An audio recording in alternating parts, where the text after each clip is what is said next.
Dinner gone explosively wrong. So, last weekend my partner and I decided to host a fancy dinner party for our closest friends, something we'd never really done before. We cleaned the house, donned our best outfits, and even borrowed some fancy cutlery from my mom. The pièce de résistance was supposed to be my partner's famous chocolate soufflé. They had been practicing for weeks, and I had the utmost confidence in their abilities. As the guests arrived, I noticed that our friend Dave had brought a rather curious-looking device, which he casually mentioned was a high-powered culinary torch. "Just in case things need a little extra flair," he said with a wink. Mildly intrigued, I shrugged it off as Dave being Dave. The evening went surprisingly well at first. The wine flowed, the conversation sparkled, and the appetizers were a hit. But as dinner progressed and the moment of the souffle's grand entrance neared, I could sense a mounting tension in the kitchen. My partner was nervously peeking into the oven every few minutes, and Dave was hovering nearby with his torch, itching to lend a hand.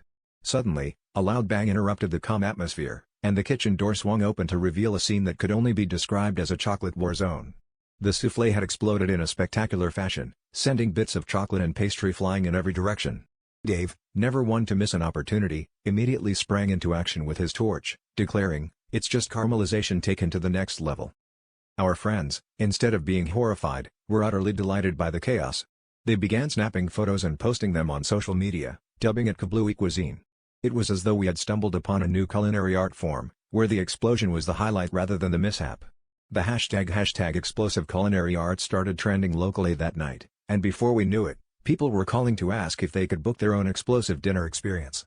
My partner, who was still reeling from the shock, pondered aloud whether we should have just ordered pizza instead. In the end, the night was a hilarious success, albeit not in the way we originally planned. As we surveyed the chocolate-splattered kitchen and our laughing friends, I turned to my partner and said, "Well, I guess this gives a whole new meaning to dinner and a show."